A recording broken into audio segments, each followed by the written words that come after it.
I am Mohammed bin Salman, better known by my initials, MBS. I'm 34. I am Crown Prince of Saudi Arabia. I am accused of having murdered a journalist and kidnapped a foreign leader. I'm waging a bloody war in Yemen and repressing any opposition. People think I'm impulsive and unpredictable. Yet they receive me with full honors. My kingdom holds the world's largest oil reserves. It influences the whole world's economy. I possess the Muslim holy sites. I am the Western world's arms industry's biggest client. I'm a key partner in the fight against terrorism. I'm carrying out reforms that will both transform my country and enrich you. I'm indispensable. I am your ally. But you have to pay the price for that.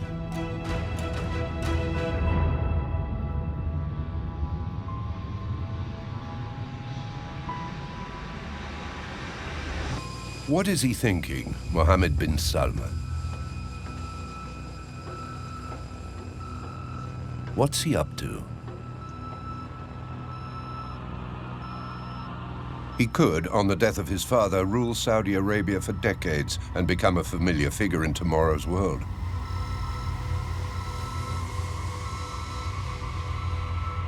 His and our futures are entwined.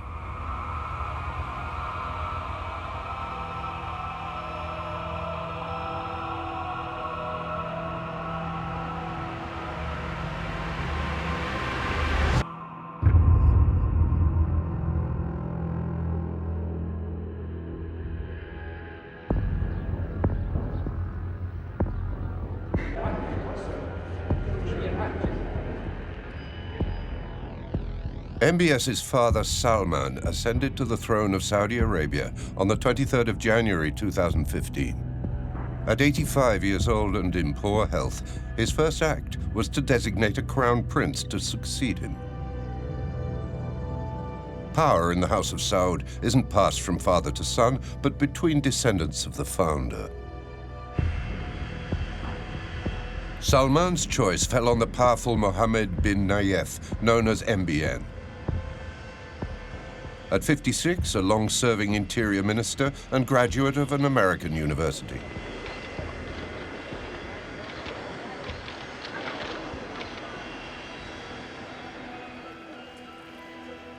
The king surprised everyone by appointing his son to the strategic post of Minister of Defense and the Economy.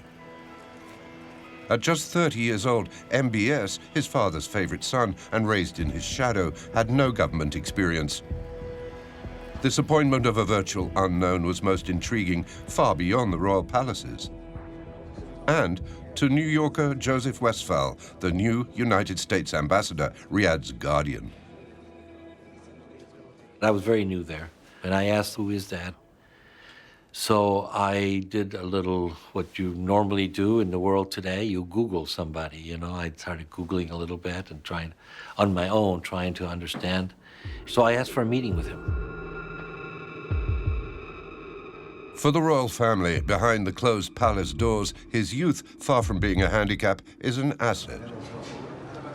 For these are perilous times for the House of Saud.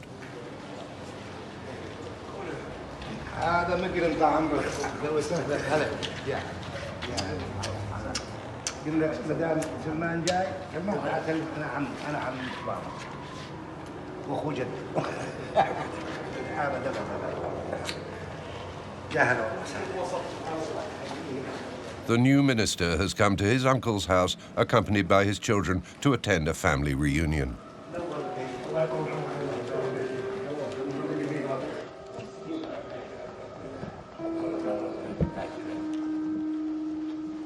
This aging and wealthy generation knows that it's running out of steam and disconnected from the real country.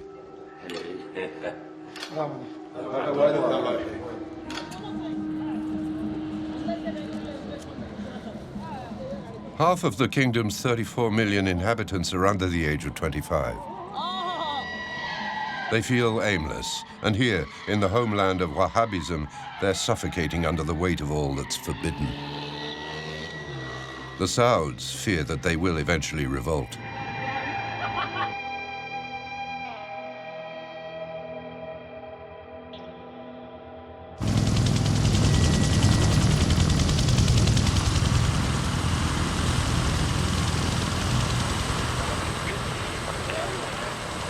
During a visit to a US aircraft carrier off the coast of Saudi Arabia, the new minister confides in the ambassador. I understood, and we talked about this a lot, that Saudi Arabia was headed for a disaster here. Very large, extensively large, young population, very connected to the rest of the world, with lots of expectations. The Sauds are still shaken up by the Arab Spring that 4 years earlier saw the people rise up against their dictators. Protest movements regularly break out, only to be quelled.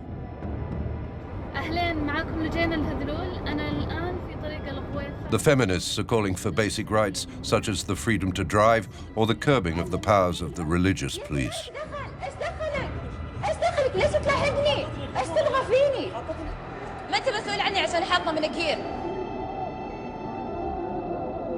He understood the dilemma his country was in.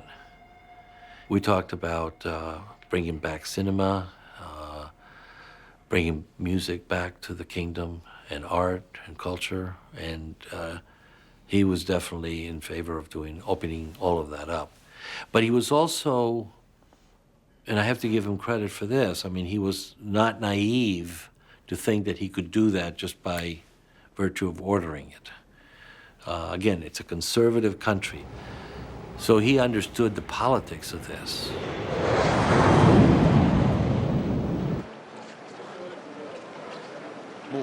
The prince knows that if he ever wants to transform his country, he must first make his mark. To this end, he surrounds himself with a new generation of totally dedicated advisors. Ali Shihabi belongs to the Saudi elite who were educated abroad. A Harvard graduate and a banker, he leaves it all behind to serve MBS. You need a strong leader to affect change. If you're going to be a weak leader, nothing will happen. And one of the problems in Saudi Arabia, yes, we've had no, drama over the last 30 years, but also very little has happened. I saw in him special qualities, particularly strength of personality and boldness. And frankly, you need that. And indeed, at the very gates of his kingdom, there are plenty of opportunities to prove himself by confronting his country's enemies.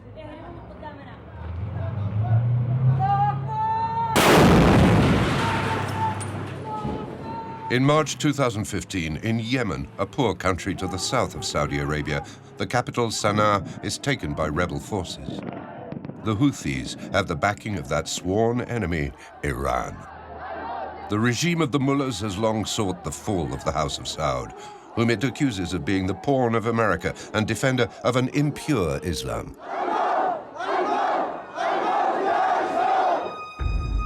The Sauds feel besieged by Iran and its constantly expanding presence in Iraq, in Syria, in Lebanon, and now in Yemen. لولا وجود رجال أمثالكم باحترافيتهم وقدرتهم وعزيمتهم ما نقدر نسوي شيء. فبيض الله وجهكم. إن شاء الله من هالشيء وزود إن شاء الله.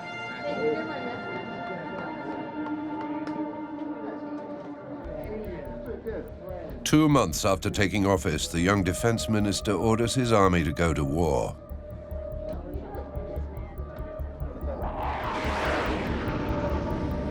Without even notifying his American ally, he launches an aerial bombing campaign. You know, people say, oh, he was a young man, he's impulsive, he decided to go to war. Absolutely not. Prince Mohammed didn't want to pick up the phone and call the White House because the Americans are always saying, you want to fight Iran until the last American. So he said, no, we're going to do it. And he went to war.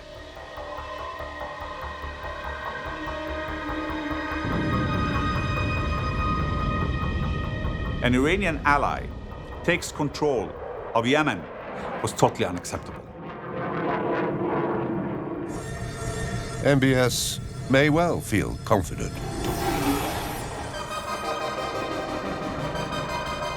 Of course, it's the first time in its history that the kingdom has waged war, but it has the fourth largest military budget on the planet and the support of its Emirates ally. A more seasoned leader would know, however, that the defeat of a guerrilla force is never a sure thing.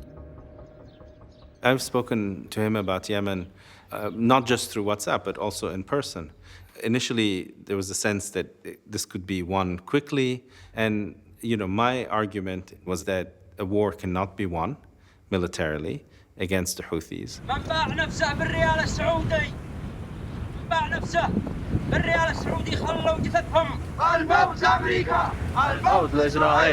And that one has to think of other ways, negotiation, patronage. He listens. I'm sure I'm not the only one who tells him this. And he says, just listen to what the Iranians say. They say death to America. They say death to Al Saud. He's compared Ayatollah Khamenei to Hitler. I mean, he sees Iran as a revolutionary state that will not stop until Saudi Arabia, the regime in Saudi Arabia, is destroyed. بسم الله وعلى بركة الله حلق فوق أبنائه. If MBS won't listen to calls for caution, it's also because this war can lend him the stature of a warlord. It's an entirely new image in a country hitherto ruled by cautious old men.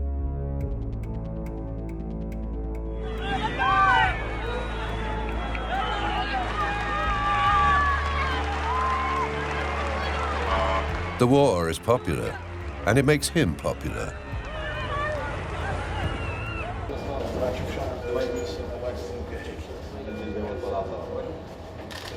In reality, though, his army is gradually getting mired in a bloody and ruinous conflict, and with no way out. From 2016, the country is even targeted by Houthi missiles.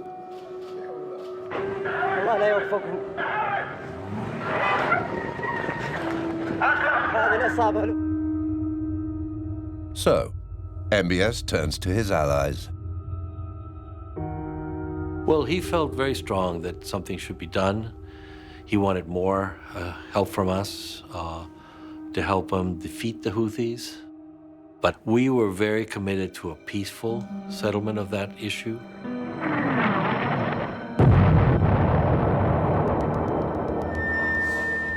His allies are under pressure from public opinion that's shocked at the use of Western weapons in a conflict that's creating millions of refugees, famine, and much loss of blood.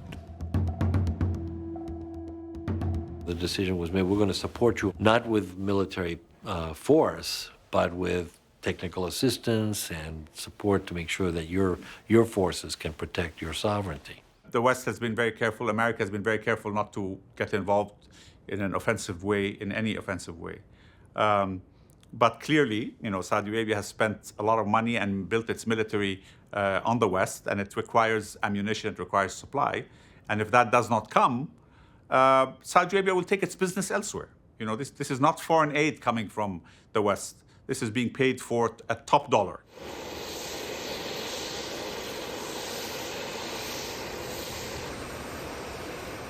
MBS feels let down by his closest allies, and above all, by America. Barack Obama, whose country no longer depends on Saudi oil, is disengaging from the Middle East. Worse still, when he goes to Riyadh in 2016, it's to their amazement to announce the signing of a nuclear agreement with the sworn enemy of the Saud. None of our nations have an interest in conflict with Iran. We welcome an Iran that plays a responsible role in the region. The first problem is that they felt that they had not been consulted. It came out as a surprise because there was this secret back channel that they felt that this was an administration that was going too far to try to reach a deal with a country that they considered an enemy. To build trust and resolve. If Saudi Arabia is being treated like this by its historical ally, that's also because it's getting bad press in the West. And finally, true and lasting security also depends on governance that serves all its citizens and respects universal human rights.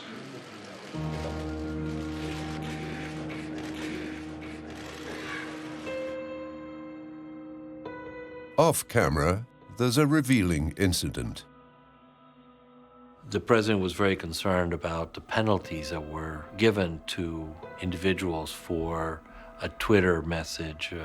They'd be sentenced to 1,000 lashings, 10 years in jail, 16 years in jail, and the president would point those things out. The king responded in some way, and then before the meeting was over, Mohammed bin Salman stood up and spoke, which is quite unusual.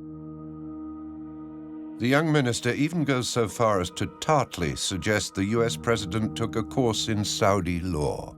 This is our system, we have our courts, we have our judges. That was the striking moment of that visit. It was clear, I'm overstating it, but it was pretty clear who was boss, or at least who really had the ability and the capacity and the desire to push back, and it was Mohammed bin Salman. Within the US administration, some are alarmed at his rise to power. To their eyes, the bloodshed only confirms his reputation. I covered the intelligence community and paid fairly close attention to Saudi Arabia, and people on my beat, in the U.S. intelligence community, the CIA in particular, who were very unnerved by Mohammed bin Salman. They thought he was extremely young, untested, and there was a sense that he was impulsive and that he had a very kind of binary view of relations in the Middle East. They thought might even be unstable because they have so much intelligence on what goes on inside the palace.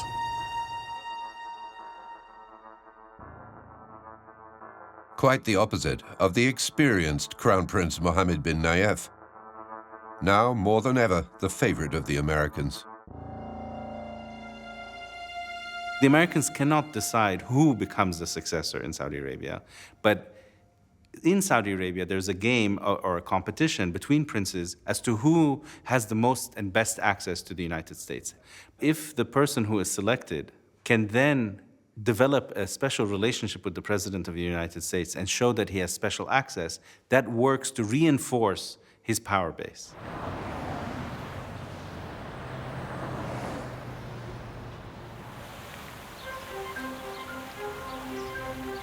Six months later, it's a whole new game. MBS is pleasantly surprised to see entering the White House a man opposed to Obama's Iranian policy. The prince is forever trying to convince his father to send him, not MBN, to Washington. In March 2017, he gets his way.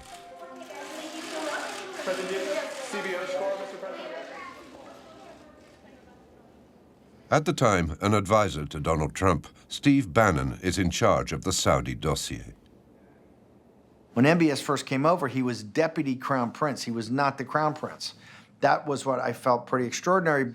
And so when people said he's impulsive, yes, maybe he is impulsive, maybe. But I also thought that the royal family had thought this through enough that, hey, if they're sending the deputy crown prince, maybe this is the guy.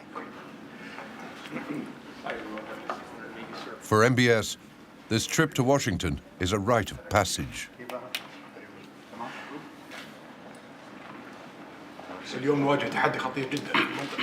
Today we are facing a very serious danger in the region and in the world. Either when it comes to the hostile activities of the Iranian regime that is supporting the extremists and terrorists in the region and around the world. Those 3 or 4 days in Washington were very intense because it was constant meeting after constant meeting. And what I saw was someone that was very well prepared, had been well briefed, knew what he was talking about. And what's most impressive is this charisma and dynamism.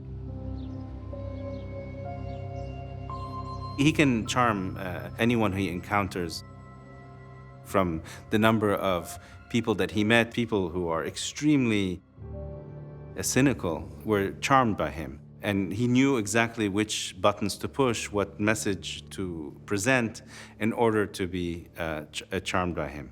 It's a skill.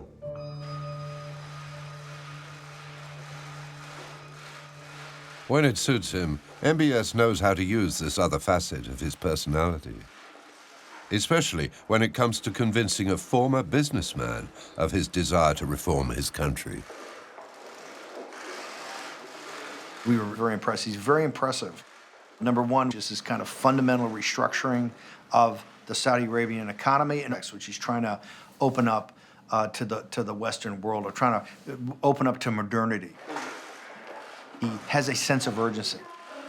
That fit very well with Trump, because Trump, being a business guy, is that, let's get on with it. Things should be happening today. My sense was that MBS was the same way. With Trump's seal of approval, he has just one more bridge to cross. 1 month later, on June 20th, 2017, in a palace in Mecca, this scene is filmed. Despite appearances and all the marks of respect, his cousin is forced to cede his place to him.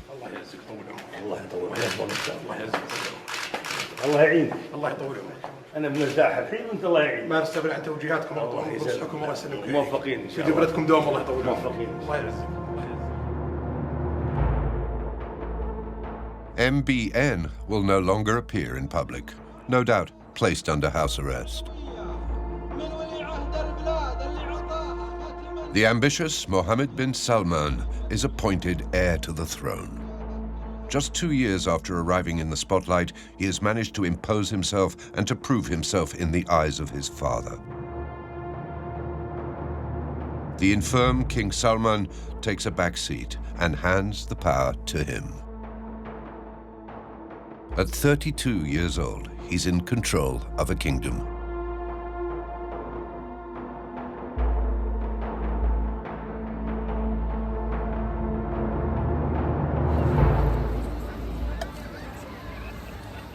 Without delay, the new potentate makes some decisions that are both spectacular and symbolic. Within months, he has abolished the religious police, the mutawa, and granted women the right to drive and even not to wear the veil.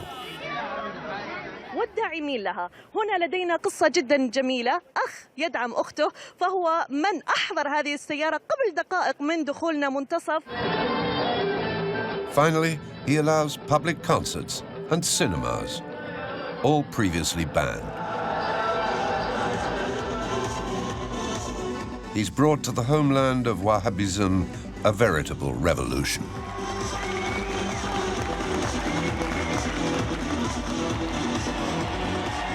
%70% من الشعب السعودي أقل من 30 سنة.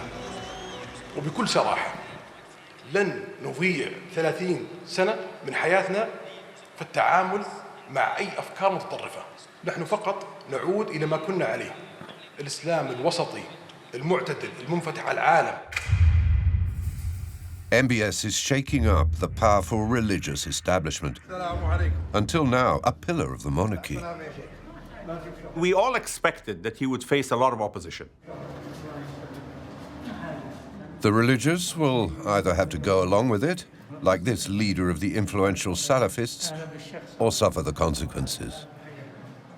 What he did months before the law came out that would allow women to drive, he arrested about 70, 80 clerics and sent a very powerful message. I will not tolerate any resistance from you. I think it has worked.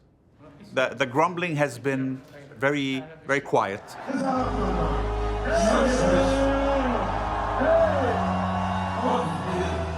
A few months later, MBS sends a Western acquaintance on WhatsApp this video of a rap concert with the comment, "It was either this or the Islamists." I cannot believe I am standing in Jeddah right now. My heart is pounding. I want to feel I'm part of this. So thank you. So, is MBS a progressive? Even a feminist? Whenever I have spoken to MBS, I see that, ideology is not very important. Survival, political power, adopting policies that are pragmatic and practical, that lead to the survival of the dynasty, is much more important.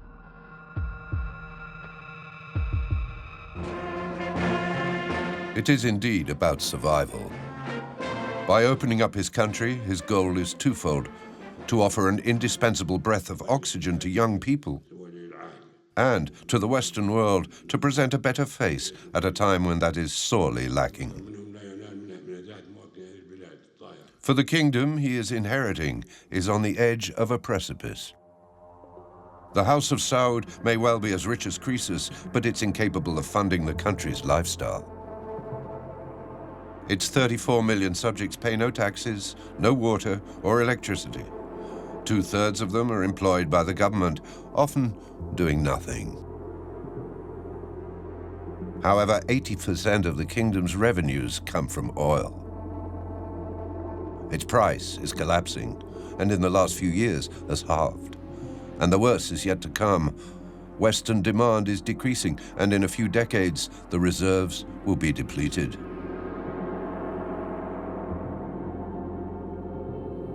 Already, 12% of the population are living below the poverty line. In Saudi Arabia, you'll be shocked. In Riyadh, forget the rest of the country. We don't have a bus service. Can't take a bus in Riyadh. There is no metro. There is no sewage network. The bathroom water in every house goes to a hole in the ground that everybody has to dig, and then every other month, somebody has to come and suck it and take it somewhere. And this is almost 80 years after we started to export oil.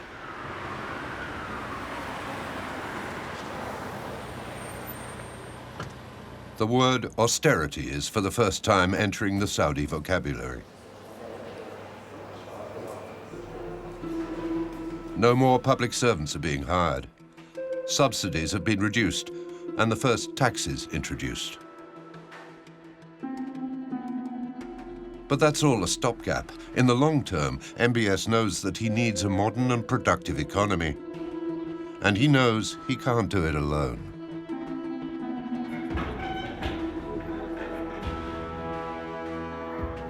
Mohammed bin Salman's survival depends heavily on foreign investment to create modern Saudi Arabia, less dependent on oil.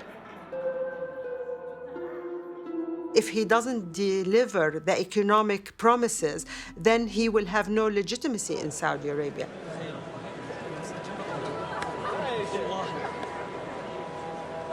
In the autumn of 2017, the prince holds a lavish conference in Riyadh for an audience of Western businessmen. He needs both their money and their talents to develop infrastructures and businesses and to create jobs.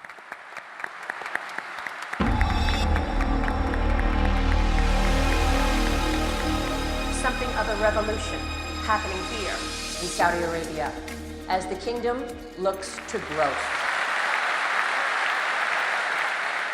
His plan is called Vision 2030. 2030 as in the predicted end of the oil money. Your Highness, you have foreigners, foreign businesses watching. What do you need most to make this a reality? كل عناصر نجاح موجودة لخلق شيء عظيم وكبير داخل المملكة العربية السعودية.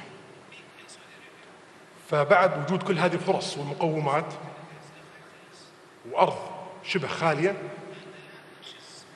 بدأنا نفكر لماذا نبني مدينة وزون بشكل تقليدي. لدينا فرصة ننتقل إلى جيل جديد.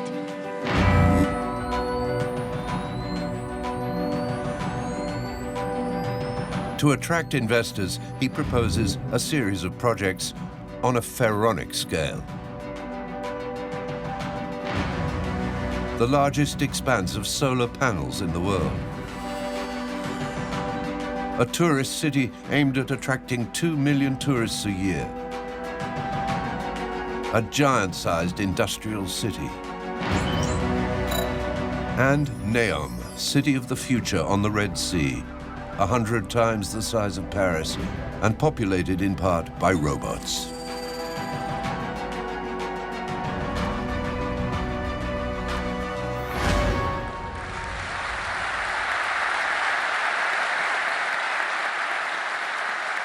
أن لا نعمل فقط إلا مع الحالمين، لأن هذا المشروع ليس مكان لأي مستثمر أو أي شركة تقليدية، هذا المشروع فقط موقع ومكان للحالمين اللي يريدون خلق شيء جديد في هذا العالم.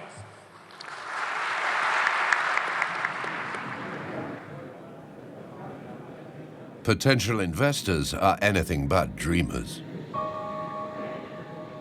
All the tens of millions spent on communication, huge conferences and videos leave them, at best, skeptic. It was good, but it's somewhat unrealistic. I mean, I think there's this tendency on the part of Saudis and to have these big events and bring in top people, and at the end, you don't get much from that.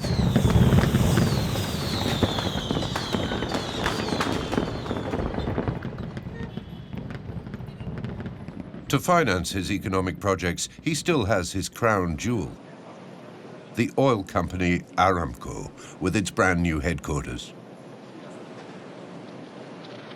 He's hoping that its partial privatization will bring hundreds of billions into the kingdom's coffers. We have the vision, the resources. But even this prospect is met with skepticism from investors. But at Saudi Aramco, we've taken it one step further.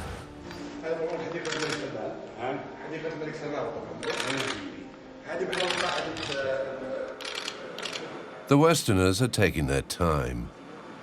But patience isn't one of Mohammed bin Salman's qualities. His reforms are stalling. The civil servants are dragging their feet, and the state coffers are emptying dramatically. But MBS comes up with one of his typical solutions.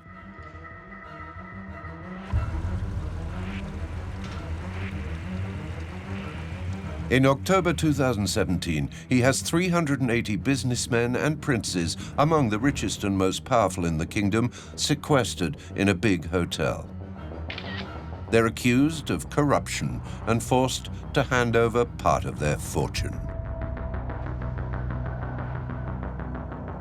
This brings $100 billion into MBS's coffers. But this extraordinary purge scares the Western investors it needs to seduce.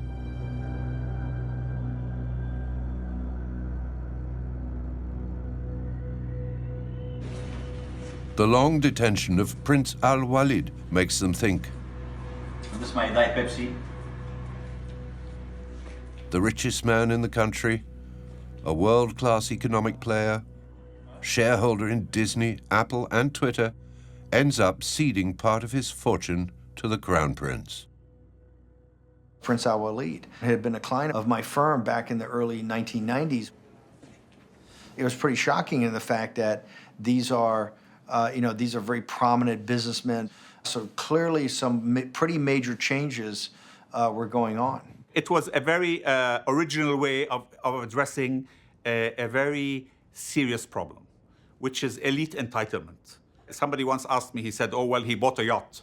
I said, yes, the country can afford one yacht. It can't afford 50 yachts. So it's a question of, we had many centers of power, and each one was very expensive for society.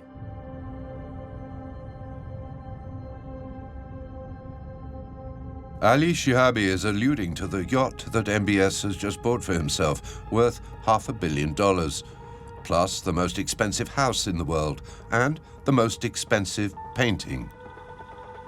Bought for $450 million in November 2017.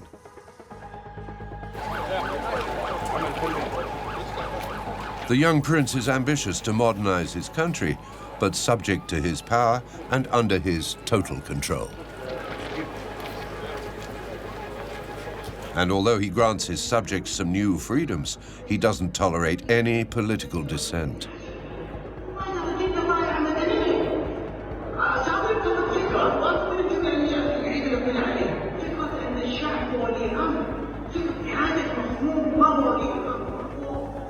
This academic will be imprisoned, as will many prominent feminists who claim more than the right to drive. The political climate in our country is very bleak. It is the worst since the foundation of Saudi Arabia. We have the greatest number of political prisoners, the largest political executions.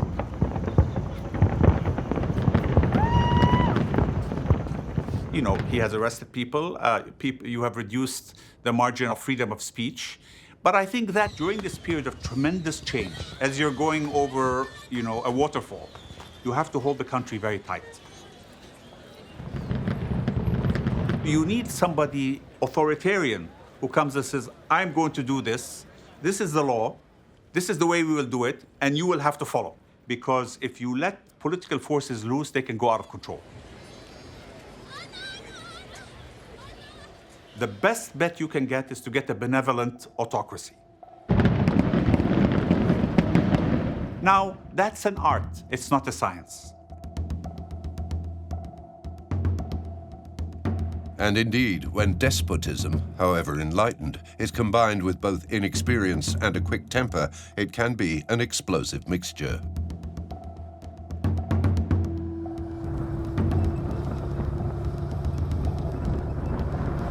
In the autumn of 2017, MBS overnight orders a land and air blockade of its neighbor, Qatar. He accuses it of supporting his Islamist enemies, the Muslim Brotherhood, and of holding talks with Iran, but also of giving airtime on its channel Al Jazeera to his opponents, as here a certain Jamal Khashoggi. Jamal, let me start with you. You've compared your crown prince to Putin, to Iran's supreme leader. You've said he's creating, quote, an interesting form of dictatorship. How so? I still see him as a reformer, but he is gathering all power within his hand. When the embargo doesn't make the Qataris bend, one of MBS's advisors goes so far as to suggest digging a canal to turn the peninsula of Qatar into an island. Soon after, MBS kidnaps a serving prime minister. The Lebanese Saad Hariri, who is also a Saudi citizen, is invited to a picnic in the desert, arrested, and forced to resign from Riyadh. MBS accuses him of being too easy on Hezbollah, Iran's armed militia.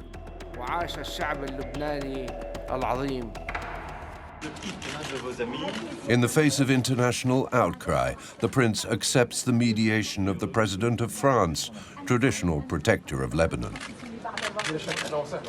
MBS had set a trap and had to find a way out. Macron was there for 3 hours. And the meeting was tense, because Emmanuel Macron explained the rationality that should preside over relations between Saudi Arabia and Iran, implying that Mohammed bin Salman's current behavior was irrational. The prince ends up releasing Saad Hariri with a check for $1 billion to Lebanon by way of apology.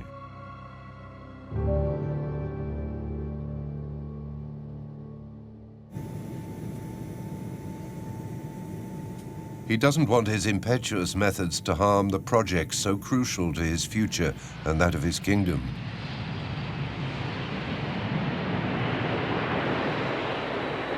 So, in the spring of 2018, he launches a huge charm offensive aimed at Westerners.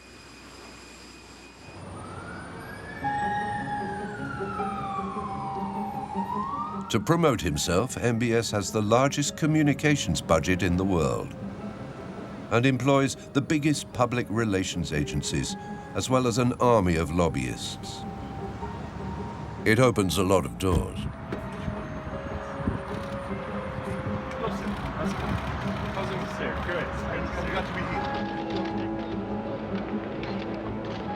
It's like a big rock star tour. In 3 weeks in the US, a week in London, and 3 days in Paris, he visits Silicon Valley and Hollywood, meets bishops and rabbis and former American presidents, visits the Louvre, and tops it all off with a gala for the who's who of Washington. I think naturally, as a young crown prince, as somebody who's changing the country, who's open to the world, who wants to be an ally of the West, who's a charismatic person, he was attractive. Ladies and gentlemen, the man that you all would like to hear from, His Royal Highness Prince Mohammed bin Salman. He owes it all, not just to his checkbook, but also to his image. And above all, to his reforms to women's rights, which he hopes will overshadow the arrests of his opponents. What I represent is the change of this community, that is, the integration of the man and the woman. Women issues are important in the West at this particular moment more than any other time in the past. And therefore, these kind of issues drive Western reporting on women in Saudi Arabia. And the ban on driving was actually highlighted by Western media.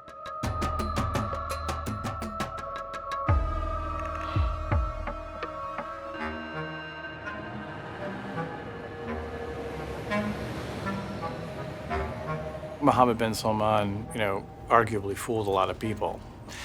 I think people very much wanted to believe the narrative of Mohammed bin Salman, this idea of this very young, ambitious, kind of open-minded leader in a place that we don't associate with anything approaching Western democratic values, and he was saying all of the right things and seemed to be moving in that direction.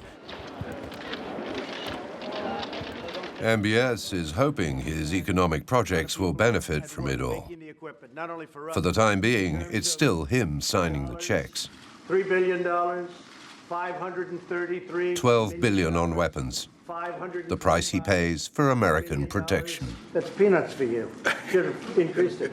$880 million, 645. How could the prince not feel that he has the world at his feet? And that he can rule his kingdom as he wishes?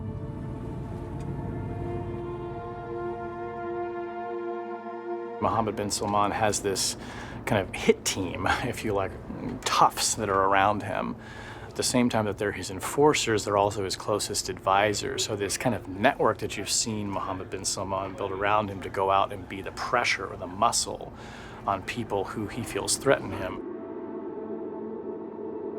The increasing repression. The number of death row inmates doubled since he came to power, such as these teenagers from the Shiite minority. The abductions of opponents abroad. None of this draws any reaction from his main allies.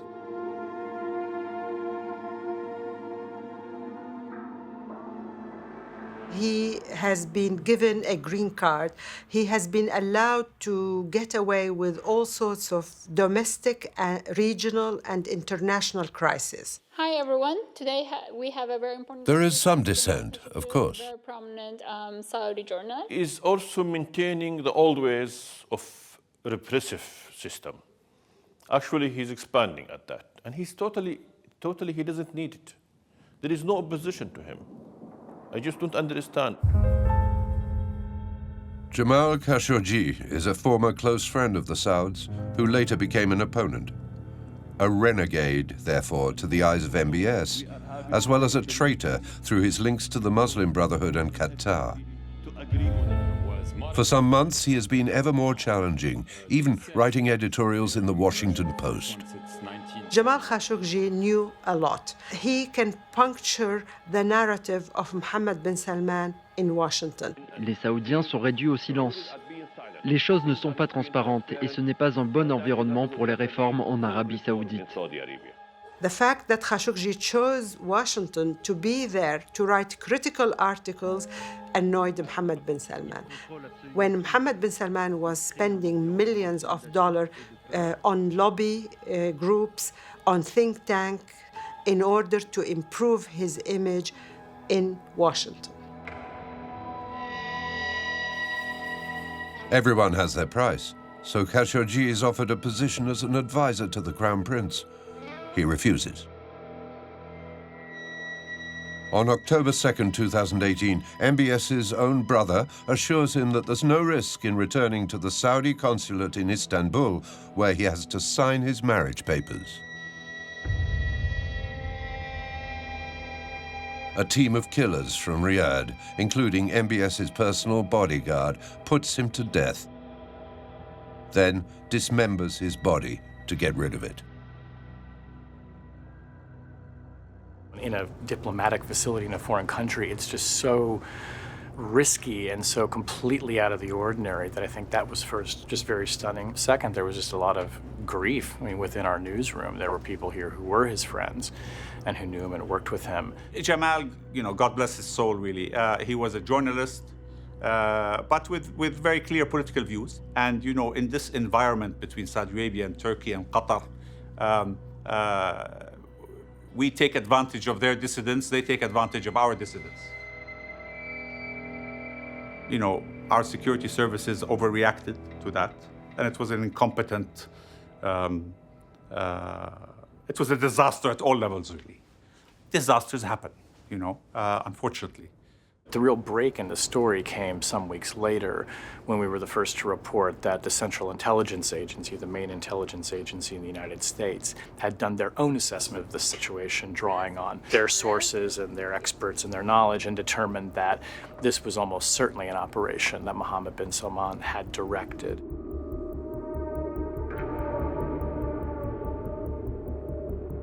The murder stuns the whole world and sparks a global scandal.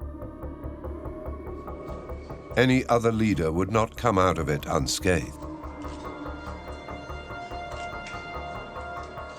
2 weeks later, MBS summons the son of the deceased to the palace and, accompanied by his father, who thus shows his solidarity, offers his condolences.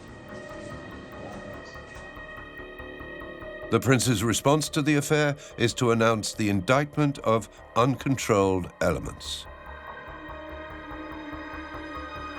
هو حادث بشع غير مبرر تماما. هذا الظرف المؤلم لإحداث شرخ بين المملكة العربية السعودية وبين تركيا. أريد أن أرسل لهم رسالة من هذا المنبر. لن يستطيعوا عمل ذلك طالما موجود ملك اسمه سلمان بن عبد العزيز وولي عهد اسمه محمد بن سلمان في السعودية.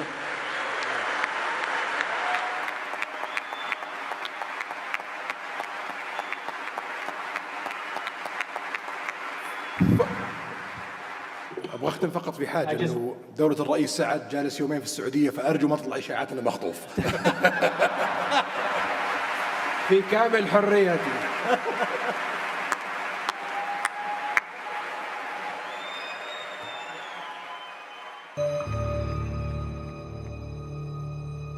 There on the stage of his annual economic forum, MBS can afford to swagger a bit because he knows that he has the full protection of Trump's America. And to be sure of that, he knows how to get his message across. In a text message received from MBS after the Jamal's killing and murder was that he was so disappointed in the way the West was immediately blaming him that he would look elsewhere for allies and friends in the East, meaning China and Russia. He told you that? Yes. And I mean, clearly this was also a message that he wasn't just transmitting to me, he was hoping that I would then transmit it to others, that he was looking at other options.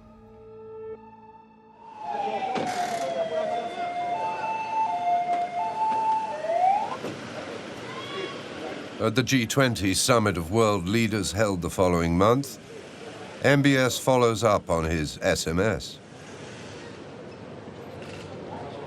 Quite visibly.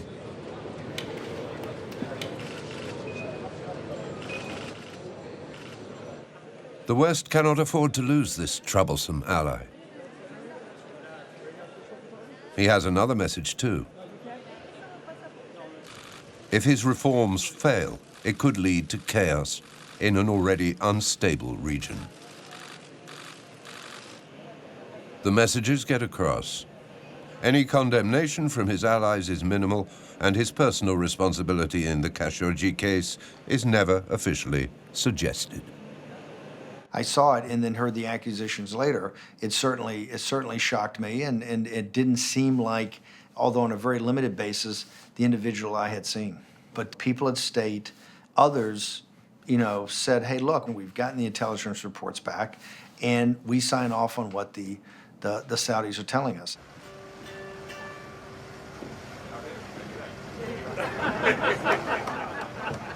The West is obliged to deal with this prince with two faces, the reformist and the tyrant. Mohammed bin Salman is a reflection of their own weaknesses and of their loss of influence in the world. One that reveals their own flaws, their cynicism, and their mercantile nature.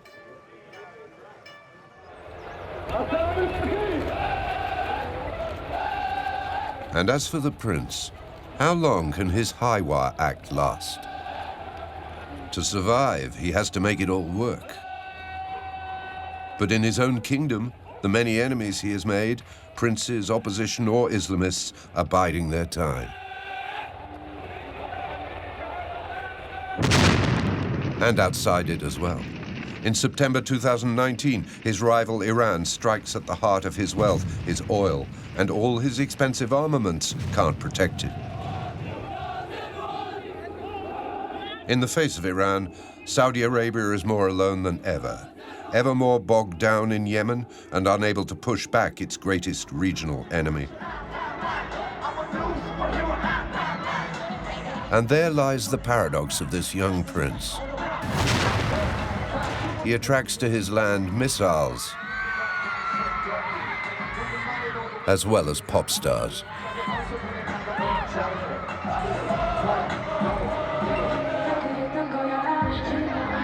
He wants to embody modernity, but he's forced to live a cloistered life, like a despot from ancient times.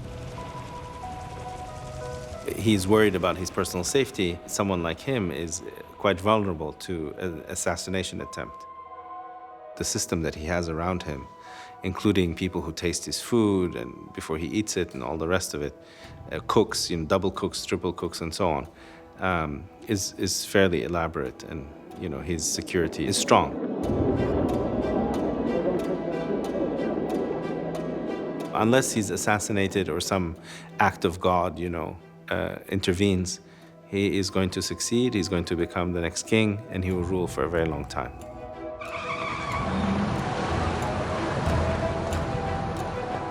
On the death of his father, perhaps he will be king, and will become, for decades maybe, a familiar figure in our world.